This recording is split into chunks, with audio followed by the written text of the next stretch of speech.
Are you wearing a Snapchat t-shirt? I am. Jeez, amazing. And I cannot tell you, I have literally had maybe 30 people that have connected with me as a result of just wearing this t-shirt.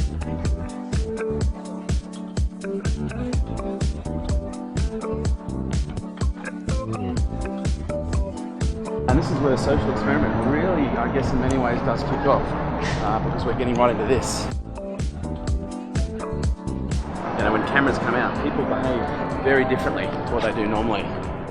Probably myself included. I'm really, really self-conscious right now because I know that camera is right over there. Yeah. And I don't really know what to do with it, and I'm turning red. Well, I'm thrilled to have you. Mate, it's an honor to be here. I just get excited being in your presence. That's typical for men. Yes.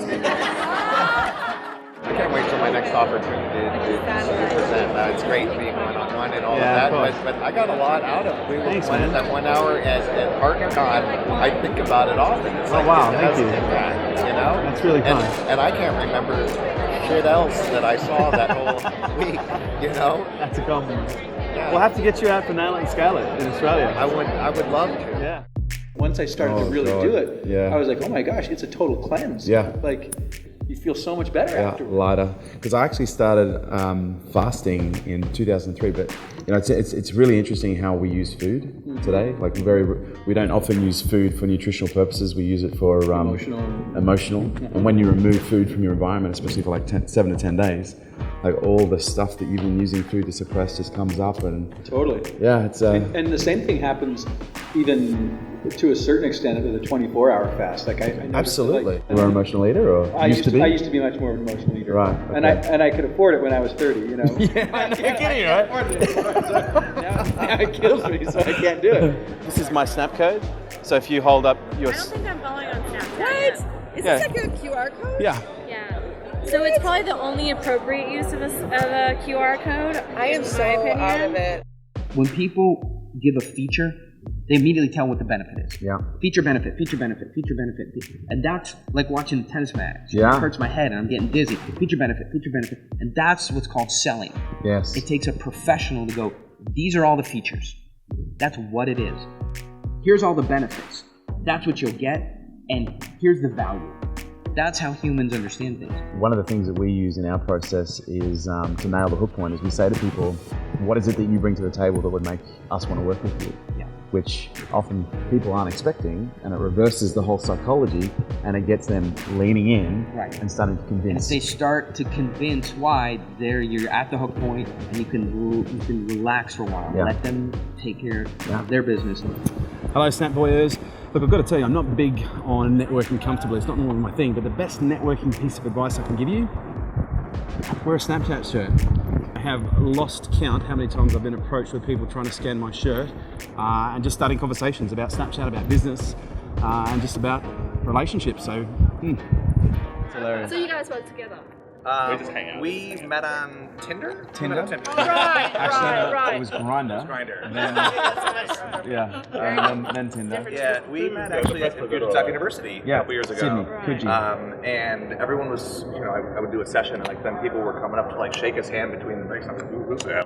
What about me? Guys, So why is it What's the best piece of advice you've ever received? use your network. I say all the time that most of my knowledge is not in my head; it's in my network. With a lot of incredibly successful people. One of the things that I've observed in the social space is, I think when people approach social media, they do it one of two ways. They either do it vulnerable and authentic, or they try and show people what they think they want to see. Yeah. And they put on this facade, the false reality. And one of the things I'm observing with my own social media is when you actually show people the good and the bad, they actually go, oh, you're just like me, which creates a level of rapport and trust that leads to a high probability of transactions. We've now hired a videographer full time who follows me. Really? Films everything I'm doing. He's actually filming us right now. We're creating a ton of content. We're just going to be pushing out using an integrated social strategy across a whole bunch of networks and channels and platforms. And then see what happens to the business. And then use that information as a case study to then take to our client. The whole thing. Well, it's a good idea. We'll see if it works. It's real marketing. It's expensive and time consuming. But we're moving, we've gone the industrial age, we've gone from the internet age, we're now moving into the social age. And the people who are going to win business in the next 10 to 20 years are the ones that master social. So we're in the midst of that right now. And the social revolution is really about the understanding of the role of social media and how it is dramatically impacting the landscape of business all over the world in a big way. And this is what I'm discovering. This is what people want. People want to see the person behind the brand, the person behind the business. They want to see things going right. They also want to see things going wrong because that's what makes them feel human.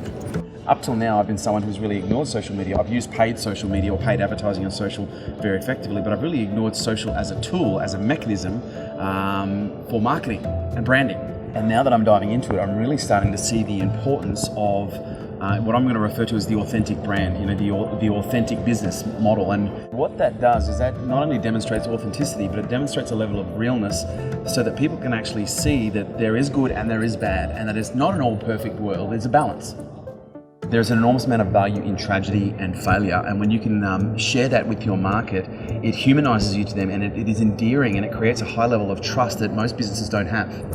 Just be human, and don't make your social something that you're not. Make it real. Make it about both sides of the equation. Show the real you.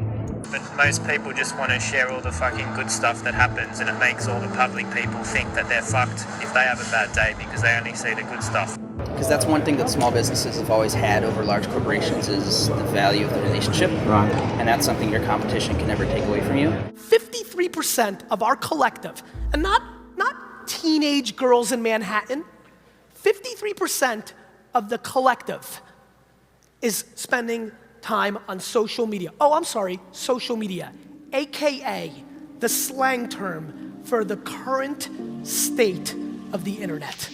Every trip I've taken, I've only taken with my phone.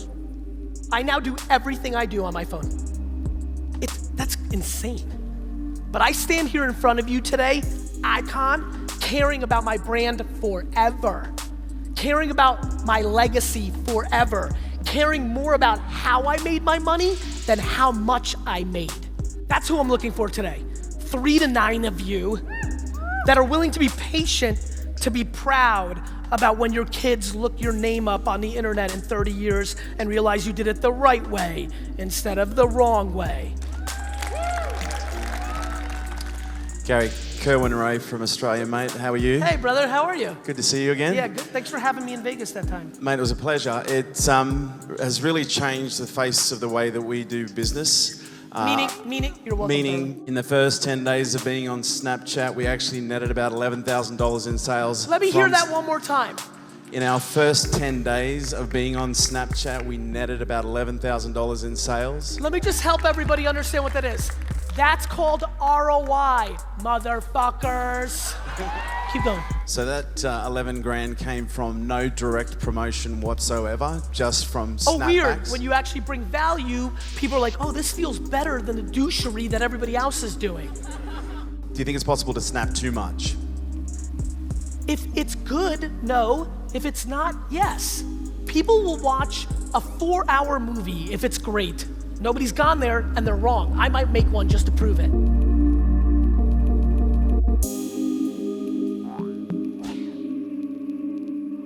There's like the old story of, hey, can I have some money? For what? To buy gasoline. Well, what do you want to buy gasoline for? To burn this pile of cash. It's like, well, why don't you just use some? Why don't you just use some of the cash you're about to burn?